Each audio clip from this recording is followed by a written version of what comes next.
तो गाइस आज के फर्स्ट वीडियो लेक्चर में आप ये सीखेंगे कि एलसीएम को कैसे निकाला जाता है, एलसीएम होता क्या है, एलसीएम को निकालने की कितनी विधियाएं होती हैं। तो आज का मेरा टॉपिक यही है गाइस कि आज ये आप सीखेंगे कि एलसीएम जो होता है, एलसीएम इसको हिंदी में क्या कहते हैं, इसका पूरा नाम क्या है, इसका पूरा नाम क्या है, इसकी परिभाषा क्या होती है और इसको निकालने की कितनी विधियां हैं, यही आज आपके वीडियो लेक्चर में सीखने को मिलेगा। तो गाइस बिना देर करते हुए वीडियो को शुरू करते हैं। गाइस आपके सामने एलसीएम का पूरा डिटेल लिखा हुआ है, एलसीएम होता क्या है, एलसीएम को हिंदी में क्या कहते हैं। तो गाइस आपको स्क्रीन पर दिखाई दे रहा है, देखिए यहाँ पर लिखा हुआ है, बड़े बड़े अक्षरों में लिखा है एलसीएम, इसको हिंदी में कहते हैं लासा। अब एलसीएम जो लासा होता है उसको डिफाइन कैसे करेंगे। यदि आपसे कोई पूछे कि एलसीएम होता क्या है, एलसीएम किसे कहते हैं, व्हाट इज एलसीएम, तो उसको आप डिफाइन कैसे करेंगे, हिंदी में कैसे बताएंगे, इंग्लिश में कैसे बताएंगे। तो ये आपके सामने बहुत ही बेहतरीन तरीके से लिखा गया है। एलसीएम लासा वह छोटी से छोटी संख्या जो दी गई संख्याओं से पूरा पूरा विभाजित हो जाए उसे लासा कहते हैं। वह छोटी से छोटी संख्या जो दी गई संख्याओं से पूरा पूरा विभाजित हो जाए उसे लासा कहते हैं। इस बात को स्पष्टता आप समझिए, देखिएगा। जैसे मैं आपको दो संख्याएं बताया, एक बताया 3 तो एक बताया 2, ये दो संख्याएं आपके सामने हैं। पहली संख्या आपका 2 है, दूसरी संख्या आपके सामने 3 है। अब ऐसी कोई छोटी संख्या बताइए, ऐसी कोई छोटी से छोटी संख्या बताइए जिसमें 2 का भी भाग चला जाए और 3 का भी भाग चला जाए। तो 2 और 3 का भाग 6 में चला जाएगा। देखिए 2 से भाग देंगे तो 2 तिहाई 6 और 3 से भाग देंगे तो 3 दूना 6, मतलब दोनों का भाग ये दोनों से डिवाइड हो जाएगा, 2 से भी डिवाइड हो जाएगा और 3 से भी डिवाइड हो जाएगा। तो ये 2 और 3 का जो एलसीएम होगा वो क्या होगा, 6 होगा, 6 होगा। अब इसके नीचे देख लेते हैं, क्या 5 2 से कटेगा, विभाजित होगा 3 से, नहीं। 4 2 से कट जाएगा, सॉरी ये 4 है, 4 जो है 4 जो है 2 से कट जाएगा, लेकिन 3 से नहीं कटेगा। 3 की बात करते हैं, 3 से कट जाएगा, 2 से नहीं कटेगा। 1 का बात कर लेते हैं, 1 ना 2 से कटेगा ना 3 से कटेगा। तो आपको छोटी से छोटी संख्या बताना है जिसमें जितनी भी संख्याएं दी रही, जैसे यहाँ 2 दिया है, 3 दिया, और भी दिया रहे, और भी दिया रहे, मान लीजिए यहाँ 4 भी दिया रहे, तब आपका एलसीएम 6 नहीं होगा। क्यों? क्योंकि 6 में 4 का भाग नहीं जाएगा। तब आपका एलसीएम जो होगा वो हो जाएगा कितना, 12 हो जाएगा, ये हो जाएगा। क्या हो जाएगा, अब देखो इसमें 2 का भी भाग चला जाएगा, इसमें 3 का भी भाग चला जाएगा, इसमें 4 का भी भाग चला जाएगा। विभाजित होना मतलब जब उसमें भाग दीजिए तो भाग देने पर जो शेषफल आए वो 0 आए, तभी वो एलसीएम होगा, अन्यथा वो एलसीएम नहीं होगा। तो ये बात आपको समझ में आ गया होगा। वह छोटी से छोटी संख्या जो दी गई संख्याओं से पूरा पूरा विभाजित हो जाए उसे लासा कहते हैं। कोई भी संख्या ले लीजिए, चलिए मैं दूसरी संख्या ले रहा हूं, एक ले लिया 6, एक ले लिया 8। अब कोई ऐसी छोटी संख्या बताओ जिसमें 6 का भी भाग जाए, 8 का भी भाग जाए। तो अगर मान लीजिए, शुरू कीजिए, 6 से अगर शुरू करें, 6 से नीचे में ना 6 का भाग जाएगा ना 8 से, 6 से करें तो 6 में 6 का भाग चला जाएगा, 8 का नहीं जाएगा। 7 लेंगे तो ना 6 का जाएगा भाग ना 8 का। 9 लिया जाए, 10 लिया जाए, 11 ले लिया जाए, 12 ले लेंगे मान लीजिए, तो 12 में आपका 6 का चला जाएगा लेकिन 8 का नहीं चला जाएगा, इसलिए ये नहीं होगा। आपका जो होगा एलसीएम होगा 24। इससे कोई छोटी संख्या आपके एलसीएम नहीं होगी। 24 में 6 चौक 24, 8 त्रिक 24, दोनों का भाग चला जा रहा है। तो जिन जिन वह कोई छोटी से छोटी संख्या लेना, उससे छोटा फिर और ना मिले आपको, वही आपका एलसीएम होगा। अब डियर फ्रेंड्स, अगर इसी को आप डेफिनेशन इंग्लिश में डिफाइन करना चाहते हैं तो बोलेंगे the smallest number which is completely divisible by the given number is called LCM. The smallest number which is completely divisible by the given number is called LCM. जो हिंदी आपका लिखा है वही इंग्लिश भी लिखा है, डिफरेंस इतने हैं कि वो हिंदी में और इंग्लिश में है। अब इसके फुल फॉर्म की बात कर लेते हैं। तो एलसीएम का पूरा जो फुल फॉर्म होता है, पूरा जो नाम होता है वो लीस्ट कॉमन मल्टीपल होता है। एलसीएम का full form least common multiple, जो आपके सामने स्क्रीन पर दिखाई दे रहा है। इसको हिंदी में कहते हैं लासा पा, लेकिन लोग सरलता के लिए केवल लासा कहते हैं, पा नहीं बोलते हैं। तो इसका पूरा नाम हिंदी में है लासा पा, और इस लासा पा को अगर पूरा करेंगे तो इसका पूरा नाम बनेगा लघुत्तम समापवर्तय, लघुत्तम समापवर्तय। ठीक है, तो एलसीएम को इंग्लिश में पूरा नाम इसका है लीस्ट कॉमन मल्टीपल, और इसको हिंदी में कहते हैं लासा पा, लासा पा, और इसका हिंदी में पूरा नाम है लघुत्तम समापवर्तय। इतनी बात आपके समझ में आ गई होगी। अब गाइस जो बात करते हैं वो एलसीएम निकालने की विधि। तो एलसीएम निकालने की 3 विधियां हैं। पहला अभाज्य गुणनखंड विधि, जिसको इंग्लिश में कहते हैं, यहाँ लिखा है प्राइम फैक्टराइजेशन मेथड। दूसरा भाग विधि, जिसको कहते हैं इंग्लिश में लॉन्ग डिवीजन मेथड। तीसरा गुणज विधि, जिसको कहते हैं मल्टीपल्स मेथड। तो एलसीएम निकालने की ये 3 विधियां हैं।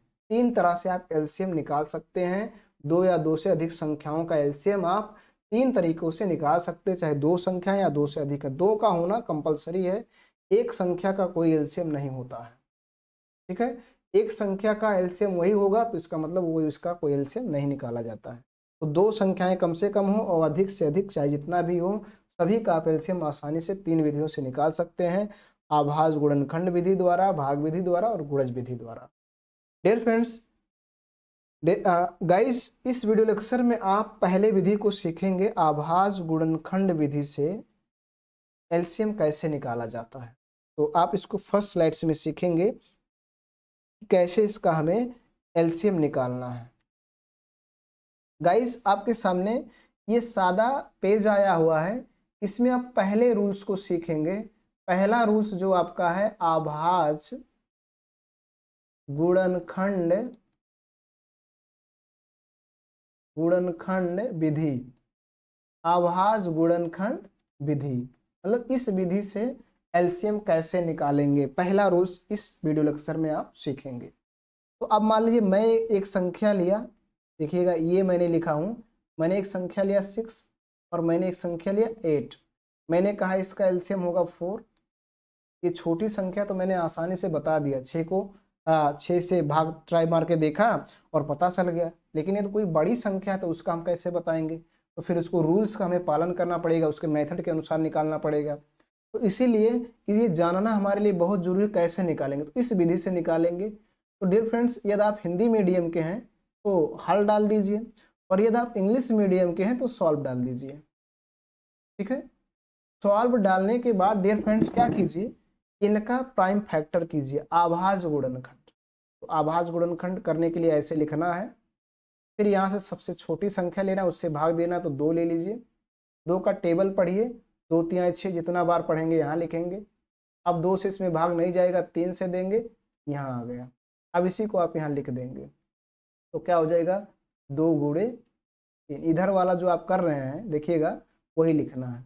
ऐसे 8 को कर दीजिए, तो 8 में भी 2 का दीजिए, तो क्या आ जाएगा, कितना जितना बार पहाड़ा पढ़ेंगे उतने बार लिखेंगे। 2 चौक के 8। अब फिर 2 से दीजिए, तो 2 दूना 4, फिर 2 से करेंगे तो आ जाएगा 1। अब यहाँ 8 को भी लिख दीजिए, तो 8 का हो जाएगा आपका 2 इंटू 2 इंटू 2। ठीक, अब एलसीएम निकालने का तरीका क्या है, यहाँ लिख दो एलसीएम, एलसीएम। ठीक, तो एलसीएम लिखने के बाद देखिए क्या तरीका इसका है। एलसीएम में उस संख्या को लिखा जाता है जो अधिक बार हो।